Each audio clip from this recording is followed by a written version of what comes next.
कि जबर का मौसम कब बदलेगा, जबर का मौसम कब बदलेगा, हम बदलेंगे तब बदलेगा।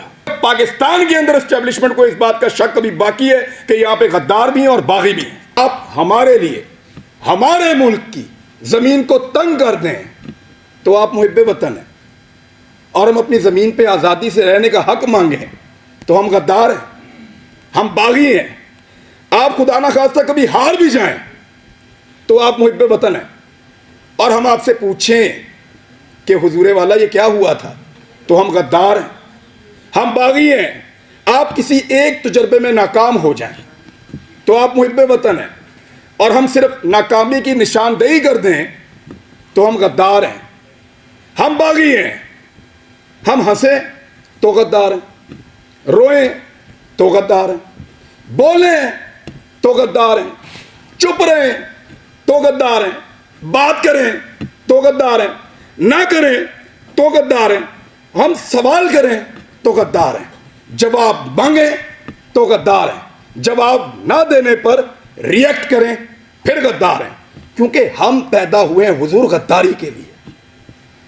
हमारे गलों में ना तख्तियां डालो और हमें चक्कर लगवाओ पाकिस्तान के गद्दार लिखकर, हमारे माथों पे लिखो गद्दार, इधर यहां लिखो, या गोली मार दो, हमारे लिए वो ज्यादा आसान होगा। तकलीफ होती है। बिस्मिल्लाहिर्रहमानिर्रहीम, अस्सलाम वालेकुम। ये रिपोर्ट मेरे पास है और मैं मुबारकबाद पेश करता हूँ अवेयरनेस फाउंडेशन वालों को, जिन लोगों ने इसमें काम किया उन सबको। मैंने रिपोर्ट को अभी पढ़ा है और मैंने थोड़े दिन पहले भी इसको देखा था। मुझे इसकी एक कॉपी, मुझे ये सहूलत मैसर आई कि पहले मिल गई थी। मैंने इसको पहले भी पढ़ा था और ज़बरदस्त काम हुआ अल्हम्दुलिल्लाह, और ये काम जारी रहना चाहिए। मैं एक चीज़ की उम्मीद करता हूँ और दुआ भी करते हैं भट्ट साहब कि अगले साल ये जो लिस्ट है सहाफ़ियों वाली, ये छोटी होगी और हम यहाँ पे ज़्यादा लोग बैठे होंगे। लोग इसमें कम हो गए और हॉल में ज़्यादा होंगे। मैं इस बात की उम्मीद करता हूँ। मैं क्योंकि तनकीद करता हूँ बहुत खुलकर, और मुझे आदत है बहुत खुलकर बात करने की, तो मैं उन सबको वेलकम करता हूँ जो भी तनकीद करना चाहता है। बहुत अच्छी बात है, डिस्कस कीजिए हमारे कंडक्ट को और हमें भी करने दीजिए फिर। लेकिन किसी को यह हक नहीं पहुंचता कि वो मारे, वो डराए, वो जबर करे। यहां सब लोग ये बात कर रहे थे कि इकट्ठा होना पड़ेगा, यूनिटी होनी चाहिए। तो मुझे वो सिंपली एक दो लाइनें याद आ गई कि जबर का मौसम कब बदलेगा, जबर का मौसम कब बदलेगा, हम बदलेंगे तब बदलेगा, और बदलेगा, जरूर बदलेगा। मैं कुछ चीजें बड़ी क्लियर कर देना चाहता हूं अगले 2-4 मिनट के अंदर, कोई गलतफहमी रहे ना, खुलकर बात कर लेते हैं। हमारे ऊपर पर्चे देने की औकात पॉलिटिशियंस की नहीं है। ये क्या बेचते हैं, पर्चा देंगे हम पे, कमजोर लोग, बुज़दिल। ये इमरान खान पर्चा करवाएगा, नवाज शरीफ करवाएगा, आसिफ जरदारी पर्चा करवाएगा हम पे। ये औकात है पर्चा देने की इनकी? भट्ट साहब नहीं करवा सकते। ये इनकी क्या जरूरत है कि हमारे ऊपर पर्चा करवाएं? पर्चा मेरे पे हो या मीर शकील पे हो, अरशद शरीफ पे हो या साबिर शाकिर पे हो, समी भाई पे हो या भट्ट साहब आपके ऊपर हो या जमीर भाई आपके ऊपर हो, ये नहीं करवा सकते पर्चा। ये जो पर्चा हमारे ऊपर होता है ना, बगावत का, गद्दारी का, इसके कॉपीराइट ही नहीं है पॉलिटिशियंस के पास। हर चीज के कॉपीराइट्स होते हैं ना। ये जो रियासत से बगावत का और गद्दारी का मुकदमा है, इसके कॉपीराइट इन सियासतदानों के पास नहीं है, वो इनके अब्बा जी के पास हैं, पाकिस्तान की एस्टेब्लिशमेंट के पास हैं कॉपीराइट्स। गद्दारी का पर्चा, बगावत का पर्चा, वो हम पे करवाएंगे। दुनिया के किसी मुल्क में ये पर्चे नहीं हो रहे, क्योंकि सब मुल्कों को इस बात का यकीन है कि उस मुल्क में रहने वाले शहरी उस मुल्क के वफादार हैं। सिर्फ पाकिस्तान के अंदर एस्टेब्लिशमेंट को इस बात का शक अभी बाकी है कि यहां पे गद्दार भी हैं और बागी भी हैं। क्यों शक करते हो? क्या मसला है आपका? ये कहना चाहिए, वो नहीं कहना चाहिए, सवाल ही तो पूछते हैं। हम करते क्या है? यानी अजीबो गरीब किस्म के स्टैंडर्ड्स पाकिस्तान में बनाए हुए हैं। मैं कुछ चीजें आपके सामने रख देता हूं। पाकिस्तान की एस्टेब्लिशमेंट से खुली खुली मैं सामने बात कर देता हूं। आप गैरों की जंग में हमें धकेल दें तो आप मुहिब्बे वतन हैं, और हम आपसे ये पूछें कि इतने सारे बंदे क्यों मारे जा रहे हैं, तो हम गद्दार भी हैं और बागी भी हैं।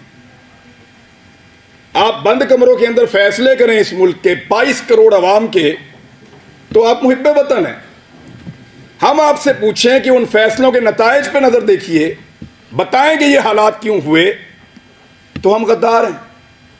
आप पाकिस्तान में बार बार रजीम चेंज ऑपरेशंस करें, मुंतखब हुकूमतों को गिराएं, तो आप मुहिब्बे वतन हैं। हम आपसे पूछें कि ये क्यों किया, तो हम गद्दार भी हैं और हम बागी भी हैं। आप वजीर आजमों के इंटरव्यूज करें और फैसला करें कि इसको बनाना है और इसको नहीं बनाना, तो आप मुहिब्बे वतन हैं। और हम जब ये कहें कि जनाब अवाम का फैसला होना चाहिए, ये 22 करोड़ लोग हैं, कीड़े मकोड़े नहीं हैं, तो हम गद्दार भी हैं और हम बागी भी हैं। यानी आप बगावतों के और गद्दारियों के मुकदमे दर्ज करवाएं जो पूरी दुनिया में नहीं हो रहे, और जब हम आपको ये कहें कि क्या हम बागी हैं, तो उस पर भी हम बागी हैं, उस पर भी हम गद्दार हैं। यानी अजीबो गरीब किस्म का क्राइटेरिया बनाया हुआ है। आप हमारे लिए, हमारे मुल्क की जमीन को तंग कर दें, तो आप मुहिब्बे वतन हैं, और हम अपनी जमीन पे आज़ादी से रहने का हक मांगें, तो हम गद्दार हैं, हम बागी हैं। आप खुदा ना खास्ता कभी हार भी जाएं, तो आप मुहिब्बे वतन हैं।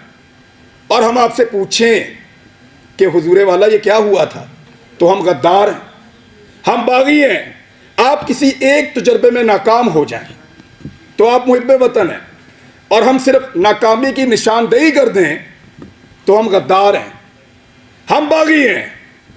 हम हंसें तो गद्दार हैं, रोएं तो गद्दार हैं, बोलें तो गद्दार हैं, चुप रहें तो गद्दार हैं, बात करें तो गद्दार हैं, ना करें तो गद्दार हैं, हम सवाल करें तो गद्दार हैं, जवाब मांगें तो गद्दार हैं, जवाब ना देने पर रिएक्ट करें फिर गद्दार हैं।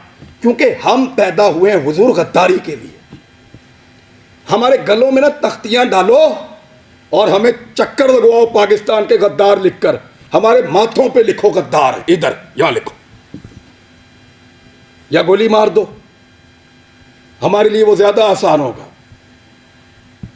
तकलीफ होती है। अरशद शरीफ ने किसके लिए आवाज नहीं उठाई थी? आप सारे गवाह हैं। जिसको मार पड़ी वो उसका शदीद तरीन मुखालिफ होने के बावजूद कहता रहा कि गलत मारा,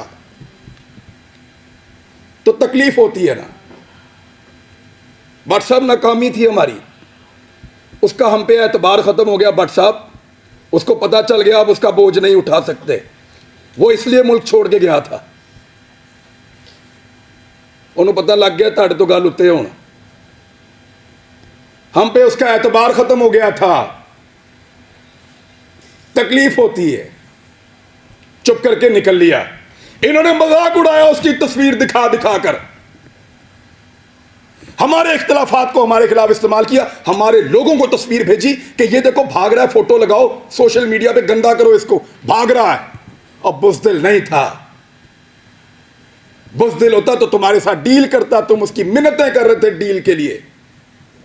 रोज उसे कहते थे कि आओ बात करें, रोज उसे कहते थे कि आओ सरेंडर करो हमारे सामने। उसके बच्चों को थ्रेट, उसकी फैमिली को थ्रेट। अकेला था, उसको पता था सबको उसने अकेले ने संभालना है, कोई और तो नहीं था उसके साथ। जाओ पूछो उसकी मां से, मैं मिलकर आया हूं उस दिन। सारी बातें करने के बाद, पूरा हौसला देने के बाद, आखिर में वो कहती है कि अरशद तो नहीं है ना, जो कुछ भी हो अरशद तो नहीं आएगा अब। हम पे उसका एतबार खत्म हो गया था, इसी काबिल हैं हम पे भरोसा नहीं था उसका, इसलिए वो यहां से गया। बुज़दिल नहीं था, हम नकारा हो गए थे, हम उसको नहीं बचा पाए। मैं अभी थोड़ी देर पहले मैं मोटरवे पे आ रहा था, मैंने एक वीडियो रिकॉर्ड की। मुझे इत्तला दी गई कि आप इस्लामाबाद आएंगे तो पकड़ेंगे, तो मत जाओ। तो मुझे दो वजूहात समझ आई, या तो कोई ये चाहता है कि मैं आके बात ना करूं, या हो सकता है वाकई पकड़ ले। तो मैंने एक वीडियो छोटी सी रिकॉर्ड करवाई, इसलिए कि अगर मैं पकड़ा गया तो ये लोगों तक पहुंच जाएगी वीडियो, और मुझे जो इत्तला दी है, कैसे दी है, किसने पकड़ा, ये भी पता चल जाएगा। मैंने अपने बच्चों से भी माफी मांगी। मैं 1 साल में उनको कोई किसी एक मौके पर भी जो मैं उनके साथ टाइम गुजारा करता था, मुझे वो मौका ही नहीं मिला। मैंने उसी वीडियो में उनसे माफी मांगी कि बेटा सॉरी, बाबा फिर लेट हो गए, लेकिन वादा आपसे पूरा करेंगे। लेकिन आपको पता मेरे दिमाग में वाली चीज क्या चल रही थी, मेरा भी आप सबसे एतबार खत्म हो गया। आखिर में मेरे दिमाग में यह आ रहा था कि अरशद नहीं है, बोलेगा कौन।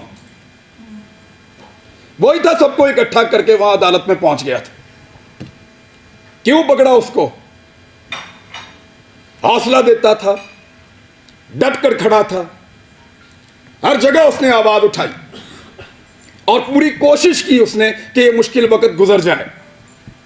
अभी मैं इस यकीन के साथ अंदर जाऊंगा कि अरशद पीछे नहीं खड़ा हुआ। अब सिर्फ ये एक कमी मुझे महसूस हुई है, वो इस कमी के साथ पाकिस्तान छोड़ गया था। वो तकलीफ मैंने आज पहली मर्तबा महसूस की है कि जब वो ये मुल्क छोड़कर जा रहा था तो वो कितना बेबस था, और उसका हमने मजाक उड़ाया कि फलां फ्लाइट से निकल गया, इस तरह निकल गया, इस तरह भाग लिया। उसने मुझे फोन पे बताया, इमरान तुझे पता है मैं कैमरे में जानबूझकर मुस्कुरा रहा था, वो इसलिए कि मुझे पता था ये मेरा मजाक उड़ाएंगे। मजाक उड़ाते हो यार, पहले जमीन तंग करते हो, फिर कोई यहां से चला जाए तो उसका मजाक उड़ाते हो। क्या बंदूक लेकर तुम्हारे गले पड़ जाए वो? भाई बोलने का काम है उसका, साफी है वो अपनी साफत से टक्कर दे रहा था, देता रहेगा, शहीद है, तुम्हारे लिए निशाने इबरत बनेगा वो। मैंने पहले कहा था, आज फिर कह रहा हूं कि तुम्हें सिर्फ मारना आता है, हमें और बहुत कुछ आता है, और वो हम इंशाल्लाह करके दिखाएंगे। सिर्फ हमें मारना नहीं आता।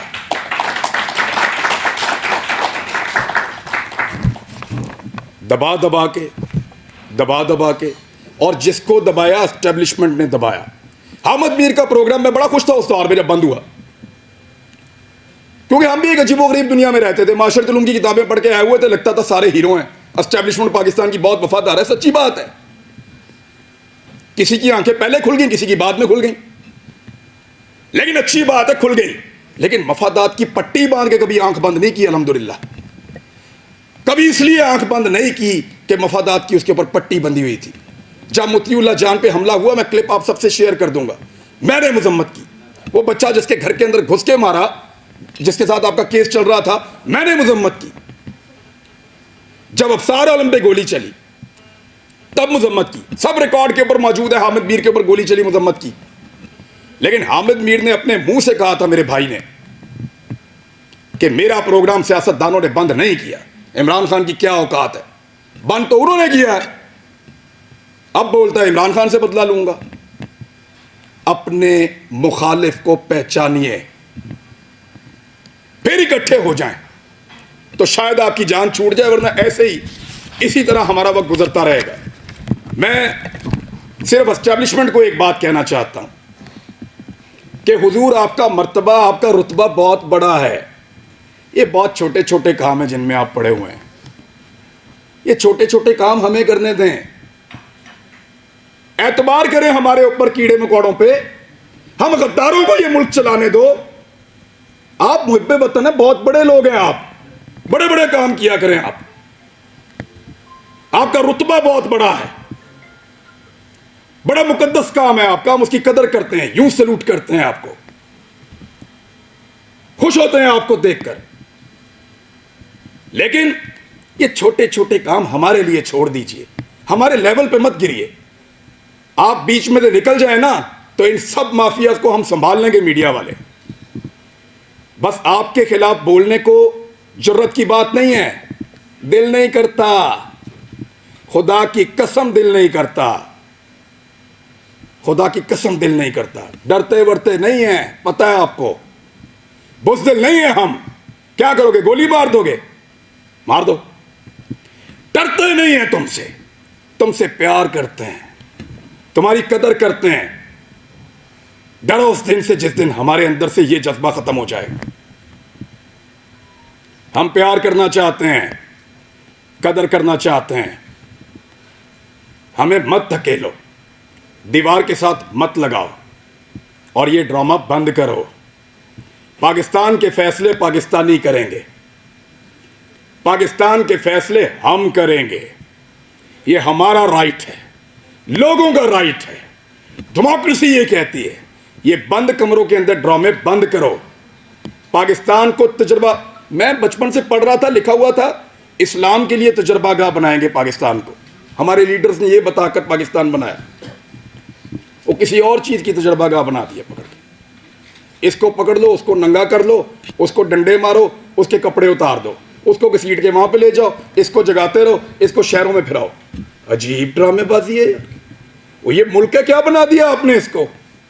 आपके अपने घरों में बच्चे नहीं हैं, यानी हमें डिवाइड करके हम पे रूल कर रहा है। पहले गोरा कर रहा था, अब एस्टेब्लिशमेंट कर रही है। इससे अगर निकलना है ना तो एक बार सोचना पड़ेगा।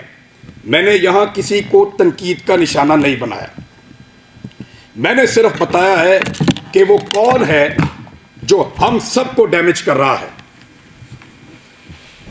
इस मौके से हमें फायदा उठाना चाहिए, हम सबको एक मौक़िफ़ बनाना चाहिए। एक मौक़िफ़ कम से कम इस बात के ऊपर कि एक को मार पड़ेगी तो सबको मार पड़ेगी।